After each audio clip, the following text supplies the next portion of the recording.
Bueno, buenas tardes. Ya nos vamos todos cansando en el transcurso del Congreso, pero vamos a platicar de un tema interesante. Lo primero es que no tengo ningún conflicto de interés. El puesto que ocupo ahorita es el jefe de la Unidad de Cuidados Intensivos del Centro Médico Nacional La Raza, del Hospital de Especialidades, y los conceptos que vamos a plantear ahora van a estar dados de la literatura médica, ¿no?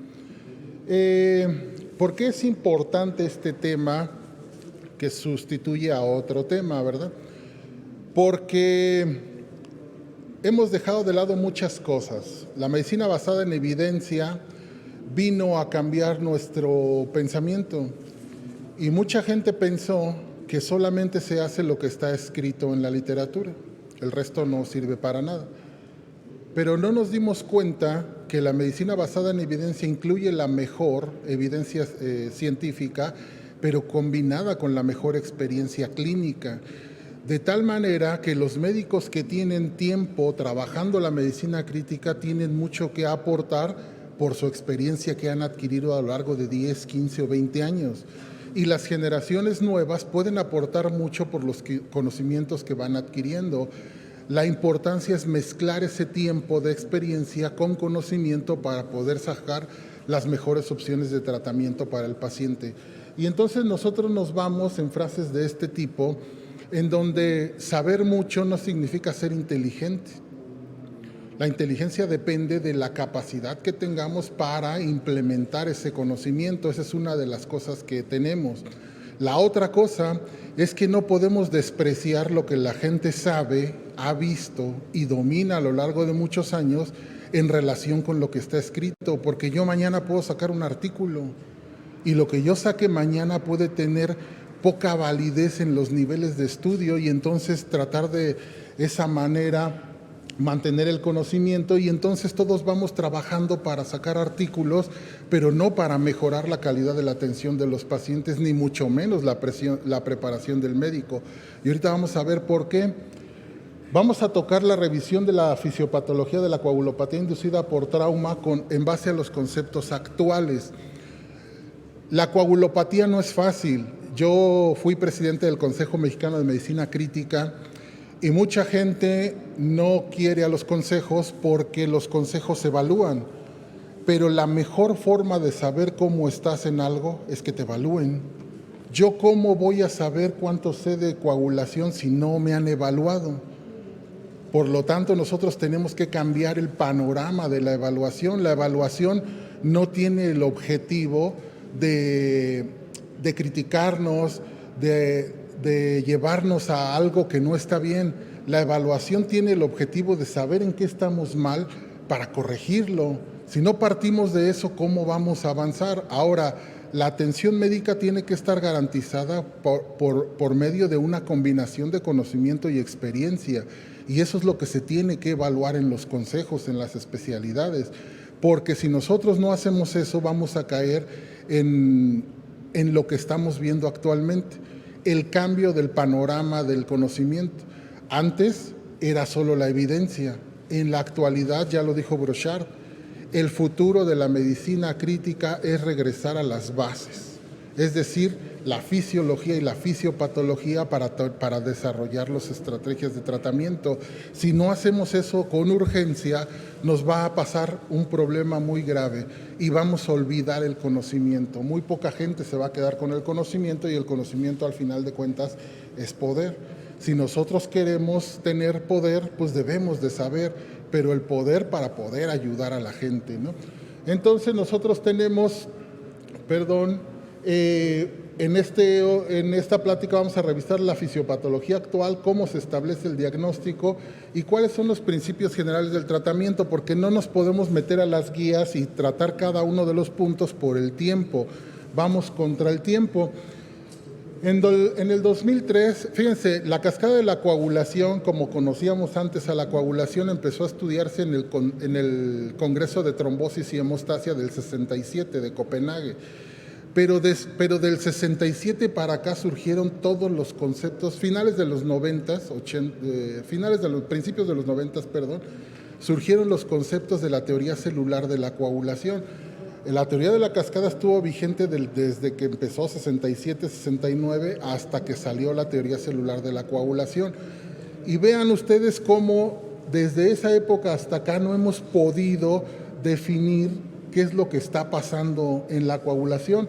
En 2003 ya se describía que el TP y el TTP en pacientes con trauma y que habían sido sobrereanimados detectaba un problema en los pacientes. A eso le llamaron la coagulopatía traumática aguda. Ya en ese tiempo se empezaba a ver que algo estaba pasando en la coagulación del paciente con trauma. Después el cambio de paradigma fue cuando inició el término de coagulopatía inducida por trauma o asociada por trauma o asociada a trauma. Y ya de ahí nosotros vamos a partir en la revisión. Trauma es la cuarta causa de muerte en el mundo, ocasiona 9% del total de muertes en el mundo. Y aquí empieza a complicarse la cosa, porque nosotros tenemos que manejar a un paciente con trauma. Aquí hay especialistas de medicina crítica. ¿Cuántos especialistas de medicina crítica que no se formaron en un centro de trauma trabajan en un hospital de trauma? ¿Cuántos intensivistas que se formaron, por ejemplo, en el hospital de nosotros, hospital de especialidades de 600 camas, de casi 500 pacientes al año, 600 pacientes al año de terapia intensiva, con trasplante hepático, con una gran cantidad de situaciones, se formó en trauma? Bueno, la formación de nosotros en trauma es de 2 meses. En los 2 años de la especialidad. Y así deben de estar Siglo XXI, Centro Médico de Occidente aquí en Guadalajara, Monterrey, el que no es de trauma, y así vamos a todos, el sur, etcétera. 2 meses o 1 mes de trauma. Y ahora tienen a un paciente con trauma múltiple, que aparte de tener trauma de cráneo, tiene trauma de tórax, tiene trauma de abdomen, tiene coagulopatía, estado de choque. ¿Cómo lo vamos a manejar con 2 meses de preparación? Bueno, si no nos ponemos a pensar, ese va a ser el escenario que vamos a tener cuando lleguemos a trabajar. Y luego cuando tú llegas a trabajar, ya estás contra el tiempo. Entonces mejor vamos a trabajar para tratar de quitar esas cosas y empezar a ver lo que tenemos. La coagulopatía inducida por trauma tiene dos momentos importantes. Un momento de hipocoagulación que se manifiesta como sangrado y un momento de hipercoagulación que se manifiesta como trombosis. Sin embargo, ninguna de las dos fases es excluyente, pueden imbrincarse y se puede presentar algo que se llama un estadio mixto o una presentación mixta, pero aquí viene una clave de lo que vamos a hablar. La coagulopatía inducida por trauma temprana se presenta dentro de las primeras 6 horas de la lesión. Ese es el tiempo promedio hasta el primer día de la lesión. La coagulopatía inducida por trauma tardía se presenta 24 horas después de la lesión. Entonces, en esta etapa, nosotros tenemos que controlar el sangrado del paciente y ahorita vamos a ver por qué sangra. Y en esta etapa tendríamos que empezar a prevenir los fenómenos de trombosis del paciente. Ahora, ninguna de estas dos es exacta, para que no estemos que mañana ya tenemos que ponerle anticoagulante al paciente. Si el paciente tiene una coagulopatía por trauma inicial, que se agrava por una coagulopatía por dilución, porque manejamos una gran cantidad de solución cristaloide, ¿sí? Y que se agrava por una coagulopatía adquirida de otro tipo, porque no sustituimos bien todos los productos, pues entonces tenemos a un paciente que inició con una coagulopatía asociada por trauma, pero ahorita tiene 3 componentes de coagulopatía. A las 24 horas puede que ni siquiera estemos pasando a una etapa de trombosis, sino que siga en una etapa de sangrado. Pero bueno, académicamente tenemos que separarlas porque es la mejor manera de entenderlo, ¿ok? Y ahorita vamos a ver que no necesariamente todo eso pasa. Por eso fracasaron las guías de recomendaciones. ¿Por qué? porque no hay una guía, como comentábamos hace ratito, para manejar a un paciente con coagulopatía inducida por trauma de 40 años, diabético, hipertenso, con insuficiencia hepática crónica de etiología por determinar y que ahorita tiene trauma y está aquí en Guadalajara a las 13 horas de la tarde. Eso no existe. Nosotros tenemos que adaptar la información a nuestro paciente y de ahí partir. De hecho, una de las recomendaciones de las guías que vamos a manejar, que fueron las guías europeas para el manejo del sangrado en trauma, que se presentaron en el 2016 y se modificaron en el 2019, uno de los apartados es que el médico haga un diagnóstico del paciente de acuerdo a la clínica, a la fisiopatología y a la intensidad del problema. ¿Ya vieron cómo vamos regresando a la clínica, vamos regresando a todo? ¿Por qué? Pues porque lo abandonamos, lo dejamos de lado y ahorita estamos viendo los resultados. Eso es a lo que nosotros nos vamos a referir en el transcurso de la plática, cuando es temprana, cuando es tardía, por qué se presentan, cómo es la tendencia a la hemorragia y qué tendencias a la trombosis tenemos. Porque la trombosis no solo se va a manifestar por trombosis venosa profunda o por tromboembolia pulmonar, se va a manifestar por disfunción orgánica múltiple. Recuerden que en los pacientes con trombosis trombosan pequeños y medianos vasos. Y si trombosan pequeños y medianos vasos, disminuye la perfusión del órgano. Y si baja la perfusión del órgano, baja su función y cae automáticamente en fallo. Entonces, todo el tiempo que nosotros nos tardemos lo vamos a pagar en un paciente con falla orgánica. Eso es una guía que nosotros teníamos desde los profesores de antes. El tiempo que tardes, el paciente te lo va a cobrar con una falla orgánica. Entonces, hay que tener en cuenta muchas cosas. Este es un algoritmo para dividir los dos estadios, el de las primeras 6 horas y el de las siguientes 24 horas. Y aquí viene lo interesante. La hipocoagulabilidad está asociada a una etapa de hiperfibrinólisis, disfunción plaquetaria, depresión del fibrinógeno y una alteración en la generación de trombina. Estos fenómenos hay que corregirlos en el paciente en los primeros momentos porque nos van a dar sangrado. Después viene un fenómeno de hipercoagulabilidad que va a estar dado por un traslape, por un rebote, aumenta la generación de trombina, aumenta la concentración de fibrinógeno, se activan las plaquetas y se corrige la fibrinolisis y entonces vamos a tener a un paciente que se cambia a hipercoagular. Si nosotros manejamos de esta manera este paciente, lo vamos a hacer trombosar más. Y si nosotros manejamos este paciente de esta manera, vamos a tener complicaciones.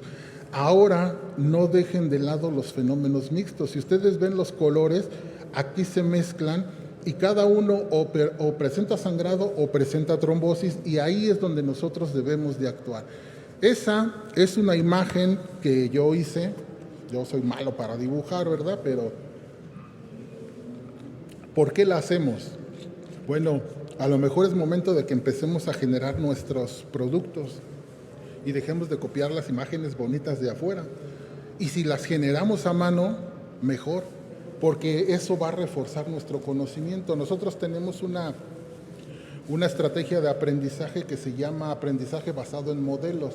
Otra cosa que también tenemos y que no hemos comentado es que somos maestros en educación y maestros en educación basada en competencias. Entonces, eso te permite ver la mejor manera que puede aprender un alumno. Y este que nosotros podemos ver como un esquema simple, en realidad es un aprendizaje basado en un modelo. Y ese modelo es el modelo que nosotros vamos a generar. Y el modelo despierta la memoria, pero genera el análisis. No nos quedamos únicamente en que el paciente se lo aprenda, en que el estudiante se lo aprenda, sino que lo debe de dominar y lo debe de perfeccionar, lo debe de mejorar para que este conocimiento pueda avanzar, porque si no hay internalización, si no hay razonamiento, si no hay análisis, la memoria se pierde. Yo no me acuerdo qué hice ayer, todo lo que yo hice ayer no me acuerdo, ¿sí? 80% de lo que nosotros obtenemos de información lo vamos a perder en las primeras 2 horas después. Es más, saliendo de este tema, el 80% ya va a estar perdido para todos los que lo vimos. ¿Por qué? Porque nuestra memoria temprana pierde todo. Lo único que va a pasar a nuestra memoria tardía es lo que entra por medio de conectores y se ancla de esa forma, que es lo que se conoce como aprendizaje significativo. Si eso no lo tenemos, no lo vamos a alcanzar. Y el aprendizaje significativo se obtiene por algo que nos despertó el interés en el momento que estábamos viendo. Eso es lo que nosotros tratamos de hacer. Vamos a retomar esto de una manera rápida. La teoría celular de la coagulación vino a cambiar totalmente la coagulopatía inducida por trauma y la explica de una manera muy adecuada. Tenemos la lesión tisular y entonces nosotros tenemos la activación de la coagulación. No nos vamos a ir a la primera fase, que es la de plaquetas, pero la vamos a comentar un poco. Cuando el endotelio se lesiona, expone factor tisular. El monocito va cargado de factor 7. Pero el factor 7 siempre está activo en el organismo, no se activa porque no hay contacto con el factor tisular. Este endotelio debe de estar íntegro el glicocáliz y no hay contacto entre el factor tisular y el factor 7. Cuando viene la lesión, inmediatamente se pone en contacto el factor tisular con el factor 7 y se da inicio a la coagulación, la fase de iniciación. Factor tisular, factor 7 de la coagulación transforman pequeñas cantidades de factor 5 en factor 5 activado, este transforma el factor 10 en 10 activado y este transforma la protrombina en trombina. Se presentan pequeñas cantidades de trombina, pero estas pequeñas cantidades de trombina no son suficientes para que el paciente coagule. ¿Por qué? Porque rápidamente se produce del endotelio el inhibidor de la vía del factor tisular y rompe este enlace entre el factor 7 y el factor tisular. Pero ya se generó trombina y la trombina es una molécula principal. Esta trombina puede irse, ¿sí?, al siguiente efector, que es la plaqueta.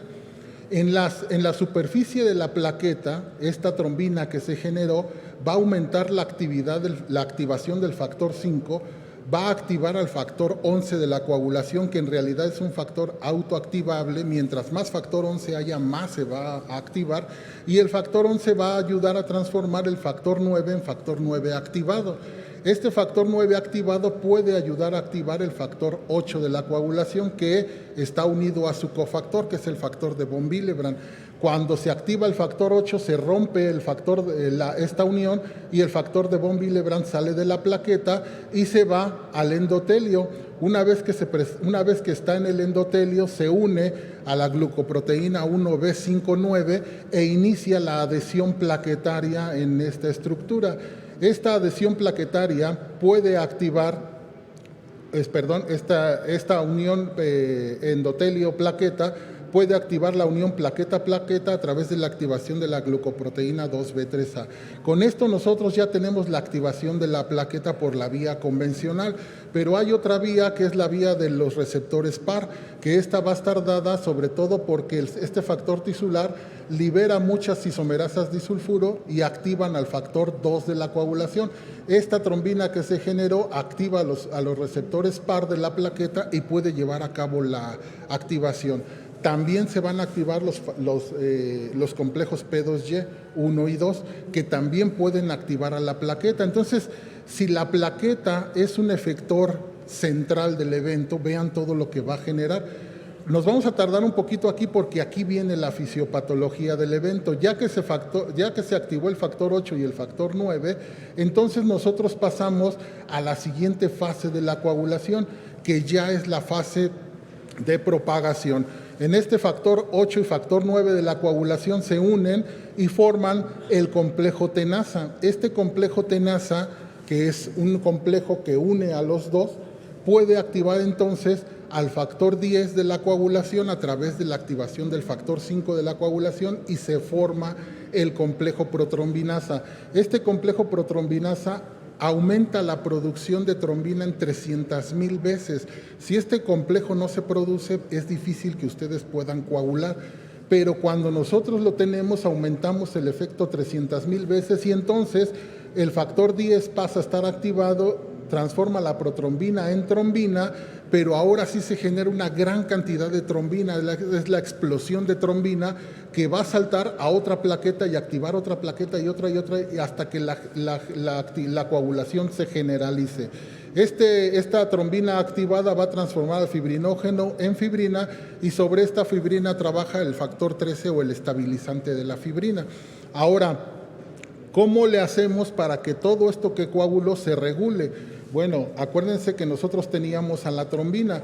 La trombina estimula al endotelio para que produzca trombomodulina y esa trombomodulina forma un complejo trombina-trombomodulina que hace que la proteína C se una a su cofactor y forme la proteína C activada y bloquea la coagulación al bloquear al factor 5 de la coagulación. Este es un mecanismo principal de anticoagulación y lo vamos a necesitar en esta patología. Ya que tenemos esto, también tenemos a las sustancias heparinoides que se producen también en respuesta a la trombina. Produce sustancias heparinoides como el heparansulfato, dermatansulfato, que van a trabajar potencializando la acción de la antitrombina 1000 veces. Esta antitrombina va a bloquear directamente a la trombina, pero también puede bloquear al factor 5 y al factor 8 de la coagulación. Entonces ya tenemos dos mecanismos de regulación, la antitrombina, la proteína C activada y el inhibidor de la vía del factor tisular. 3 anticoagulantes trabajando en un medio en el cual está coagulando. Pero los trombos que ya se formaron se tienen que degradar porque no se puede quedar ahí la coagulación, se obstruiría la circulación y entonces tenemos al otro componente. Aquí entra la coagulación, aquí entra la anticoagulación y sigue la fibrinolisis. Y esa es la relación que tienen los 3 elementos en un paciente. Cuando nosotros generamos trombina, la trombina la trombina activa a los activadores del plasminógeno. El plasminógeno es una sustancia que se produce en el hígado, es un simógeno inactivo, y el activador tisular del plasminógeno y el activador del plasminógeno tipo urosinasa lo transforman en plasmina, y la plasmina degrada a la fibrina en los productos de degradación de la fibrina. Fibrinopéptido A, B y C, dímero D, ¿sí? Y monómeros de fibrina, que son los productos que nosotros medimos cuando un paciente tiene coagulación intravascular diseminada o fibrinolisis primaria. Los requerimos para el diagnóstico, pero esta fase también debe de ser regulada porque si no está regulada nos lleva al sangrado. Recuerden lo que estamos viendo porque de esta manera va a sangrar el paciente con trauma. Cuando la trombina se genera, se aumenta la síntesis de PAI-1 por el endotelio y es el inhibidor del activador del plasminógeno 1 y este va a bloquear al activador tisular del plasminógeno y al activador del plasminógeno tipo urosinasa y bloquea la fibrinólisis. Entonces, de esa manera tenemos coagulación, tenemos anticoagulación y tenemos fibrinólisis en un paciente. Pero la coagulación no va sola, la coagulación va acompañada de inflamación. La trombina puede estimular al monocito para sintetizar factor de necrosis tumoral alfa e interleucina 1, interleucina 6, interleucina 1 beta e interleucina 6, lo que aumenta la respuesta inflamatoria. Entonces tenemos un problema de coagulación que ahora se acompaña de un problema de inflamación. Si se aumentan las citocinas, vamos a tener respuesta inflamatoria, pero aquí tenemos un problema porque aquí se altera, la célula se lesiona, se rompe y entonces libera los patrones moleculares asociados a daño. Si tenemos un patrón molecular asociado a daño, podemos generar una respuesta inflamatoria como si fuera una bacteria, como si fuera un patrón molecular asociado a patógeno, de esa misma manera. Y entonces aquí entrarían las fases de la respuesta inflamatoria. La fase 1 de activación y de toda la señalización intracelular que termina en la producción de citocinas inflamatorias. La fase 2, que sería la adhesión, rodamiento y migración del neutrófilo. La fase 3, que son todas las cascadas inflamatorias, sustancias reactivas del oxígeno, óxido nítrico, prostanoides, complemento, todo y toda la cascada de apoptosis o toda la que se relaciona por apoptosis por cualquiera de las dos vías. Entonces a este esquema súmenle el de inflamación en este mismo momento. Así de mal está el paciente y así de mal y de ese nivel debemos de tener el conocimiento. ¿Qué es lo que va a pasar? Esta es la cascada que nosotros, ya no es cascada de la teoría celular que nosotros estábamos viendo, Pero aquí está en forma más específica todo lo que pasó con las plaquetas, cómo se unieron las plaquetas, cómo se activan los receptores primero para favorecer la unión plaqueta-endotelio con el factor de von Willebrand y después cómo favorecemos la unión plaqueta-plaqueta a través de la glucoproteína 2B3A. Aquí tenemos el factor tisular que expone los receptores PAR4 y acá tenemos los receptores P2Y1 y 2 que aumentan o que se favorece su actividad por medio de la liberación del ADP plaquetario. Esta la vamos a retomar y nos vamos a ir ya directo a lo que es la coagulopatía inducida por trauma. ¿Por qué sangran en las primeras 6 horas? Eso lo dejamos ahí un poco más claro para que lo vayan viendo y vayan viendo cómo esto se hace más complejo. Bueno, cuando nosotros tenemos la lesión tisular con daño endotelial, vamos a liberar patrones moleculares asociados a daño que van a provocar inflamación.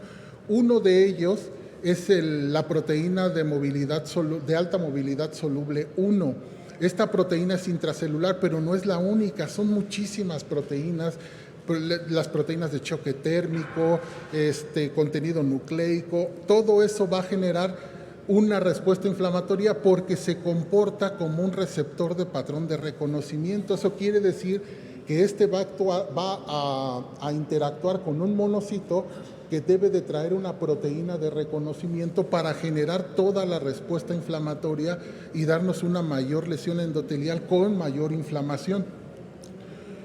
Acá nosotros tenemos que este daño ahora se complica, todo lo que vimos aquí de la coagulación se complica con una respuesta inflamatoria.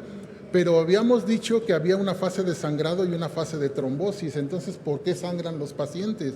Bueno, los pacientes van a sangrar primero porque nosotros vamos a tener una respuesta que va a ser exagerada, es muy grande.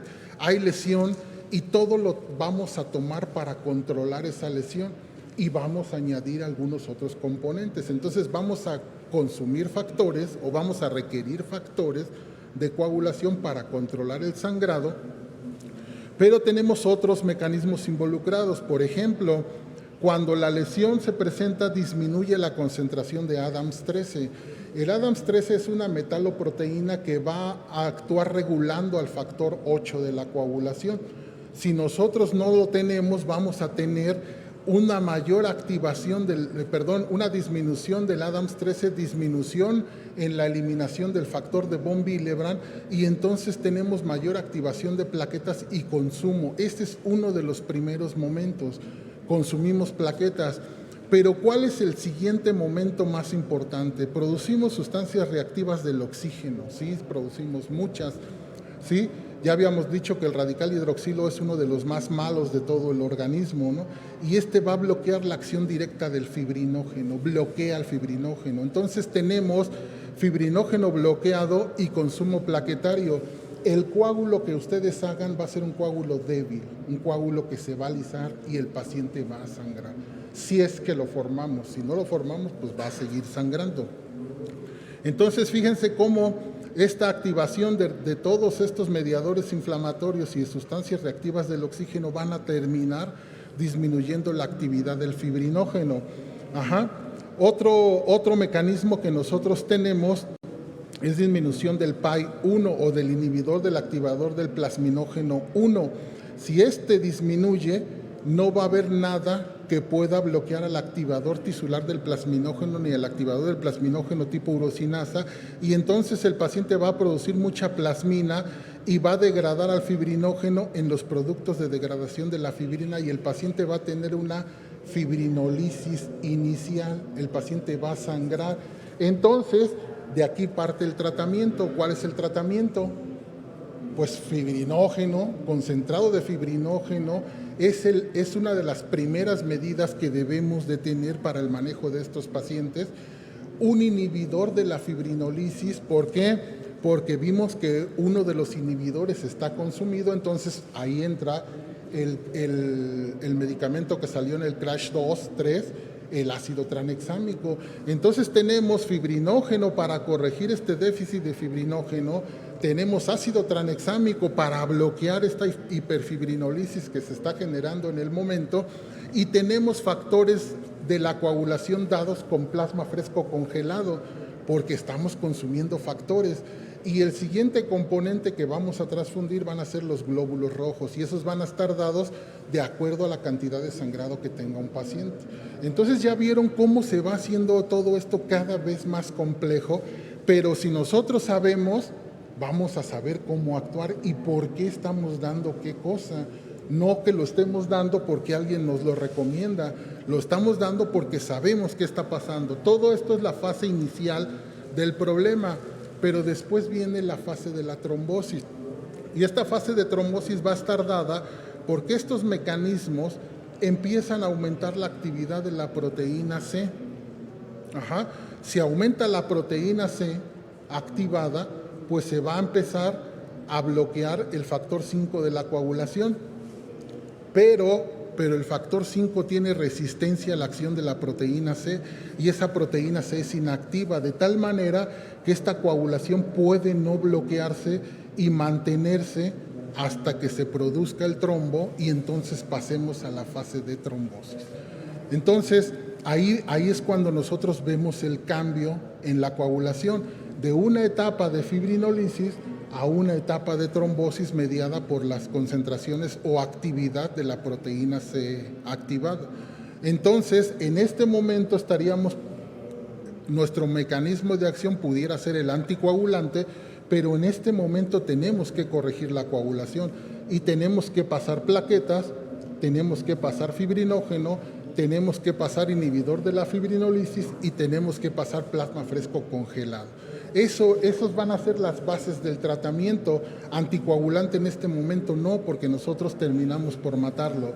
Y aquí viene la siguiente fase, que es cuando nosotros vamos a ver ya el glicocálix. Fíjense, ya combinamos la coagulación, anticoagulación, fibrinolisis, respuesta inflamatoria, que aquí ya no les puse un esquema que nosotros hacemos de la respuesta inflamatoria muy complejo, pero les pongo esta parte que es la que habla del glicocálix, de cómo se altera estas células endoteliales, cómo se altera la unión célula-célula, cómo disminuyen las proteínas de unión por esta respuesta inflamatoria, y bajan las uniones estrechas o se pierden porque pierden todas estas proteínas. Eso aumenta la permeabilidad, salida de líquidos, activación de la coagulación, activación de la respuesta inflamatoria, migración, adhesión y rodamiento del neutrófilo y mayor mecanismo de lesión. Todo esto viene dado en el paciente que tiene coagulopatía por trauma.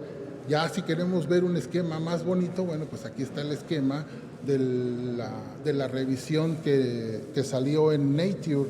Si ustedes quieren ver un buen artículo de revisión de fisiopatología en los pacientes con trauma, este es el mejor que he leído yo hasta el momento. Si ustedes quieren leerlo, bueno, pues yo los invito a que lo hagan, porque aquí vamos a ver todo lo que está pasando, todo lo que comentamos en ese esquema está pasando aquí, más otras cosas. La formación de PLAS. ¿Qué son los PLAS? Los PLAS son uniones de plaqueta con neutrófilo que van a terminar por destruir la actividad de la plaqueta, otro mecanismo para consumir plaquetas, ¿no? Y así podemos irnos en varias cosas, nada más que, bueno, aquí está la acción del Adams 13, nada más que 20 minutos no es suficiente y ya nos los consumimos. Este es un ejemplo de fibrinolisis. Cuando nosotros comentábamos que el diagnóstico se hace tenemos tres formas de hacer diagnóstico. Una, las pruebas de coagulación estándar, TP, TTP, ¿sí? Plaquetas. Dos, las pruebas de hematología especial.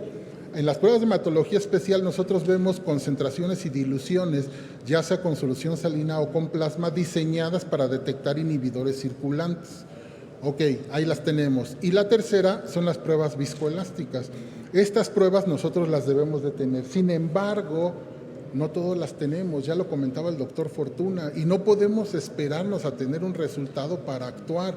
Y por eso las guías son diferentes. Cuando nosotros guiamos el tratamiento por tromboelastografía, vean la diferencia. Este paciente tiene fibrinolisis, sí tiene fibrinolisis. Vean el LG30, 45%. El EPL, 45%, ¿sí? Entonces nosotros con este paciente diagnosticamos fibrinolisis. Y si nosotros tenemos fibrinolisis, ¿qué transfundimos? Plaquetas, factores de coagulación. Anteriormente decíamos, pásale plasma, pásale crioprecipitados, pásale sangre, ¿sí? Y pásale todo lo que tengas. Ahora no, ahora nosotros podemos ver dónde está el problema. Vean, el índice de coagulación es negativo, menos 4,4. La coagulación está disminuida porque tenemos hiperfibrinolisis.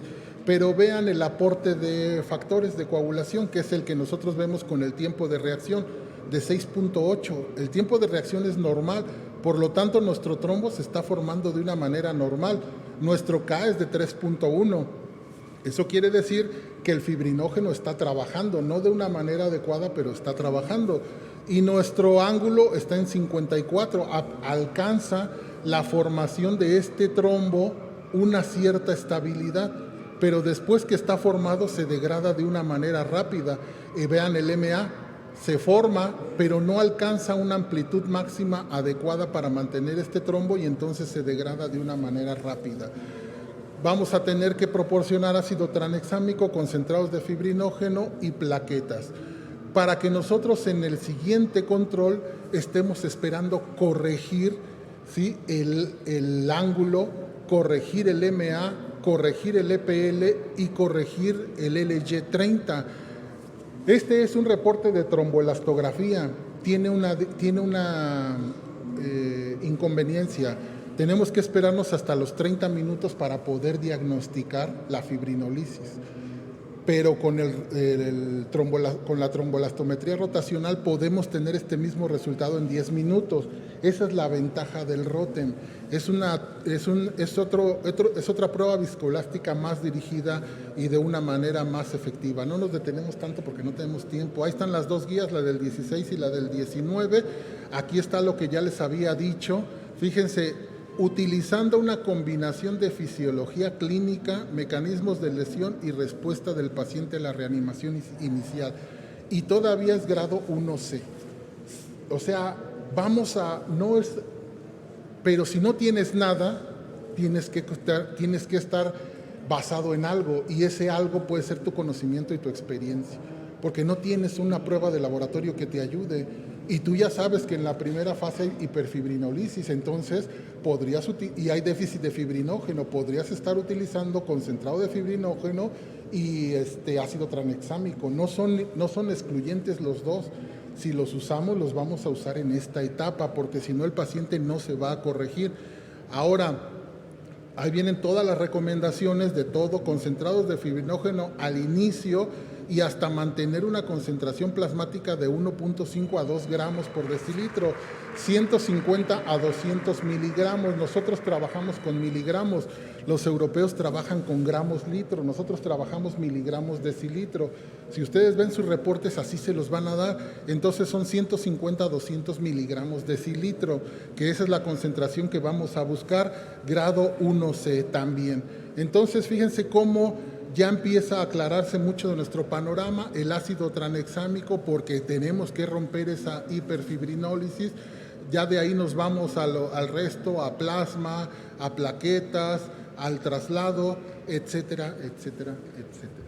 Y no nos detenemos más por cuestiones de tiempo, pero vamos a contestar las preguntas que dijimos. ¿Cuál es la fisiopatología actual de la coagulopatía inducida por trauma? Una lesión tisular con daño endotelial, liberación de proteínas moleculares asociadas a daño, como la proteína de alta movilidad soluble 1, una relación entre inflamación, consumo de factores, estrés oxidativo, producción de óxido nítrico, disminución del Adams 13, disminución de fibrinógeno, tendencia a la hemorragia y posteriormente una alteración en la regulación para pasar a una tendencia de trombosis.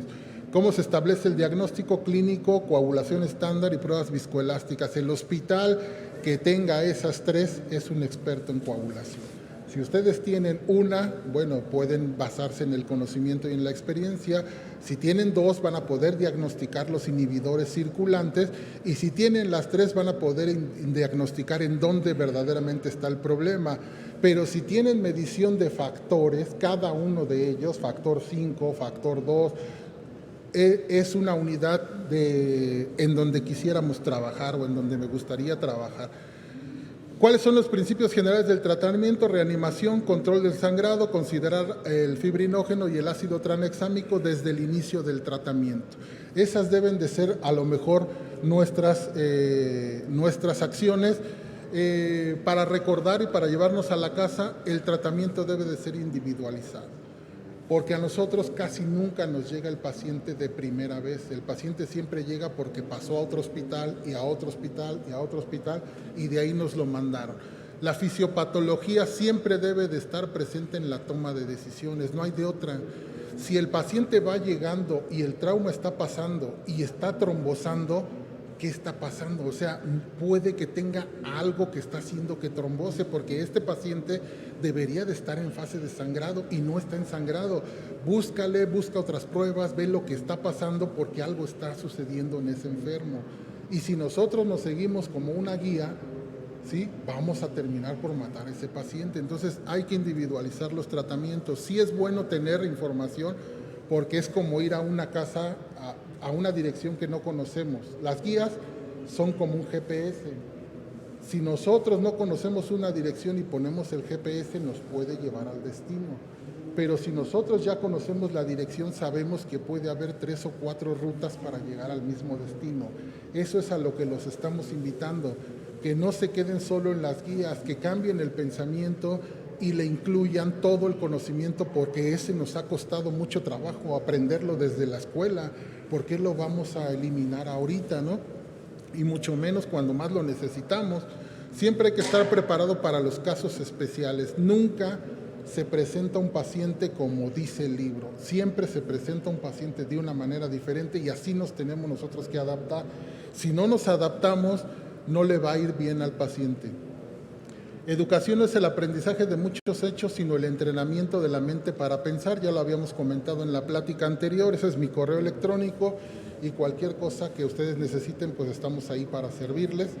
Estamos muy contentos porque ganamos el Tazón Alveolo el día de ayer, algo que estábamos buscando desde hace muchos años, pero no para presumirlo, sino para ver que cuando te pones a estudiar se puede.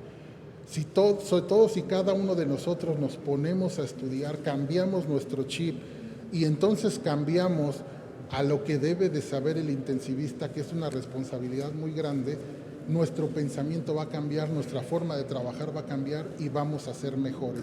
Y entonces vamos a hacer el mejor Machine Learning y el mejor sistema de monitoreo del mundo, porque ya nosotros sabemos que los mejores son los médicos. Si los médicos no existen, ¿quién alimenta el Machine Learning?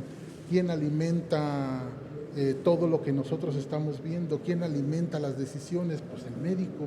Pero el médico no puede tomarla solo de números. Acuérdense lo que pasó con Connors, con el catéter de flotación, ¿no? Se dedicaron a curar los números y mataron a los pacientes. Entonces después vino Shoemaker y dijo, no curamos números, curamos patologías, curamos pacientes, y debemos de mezclar la patología, los laboratorios y la toma de decisión. Entonces de esa manera podemos ir cambiando nuestra mente o nuestro pensamiento. Les damos las gracias y yo creo que aquí terminamos porque nos pasamos.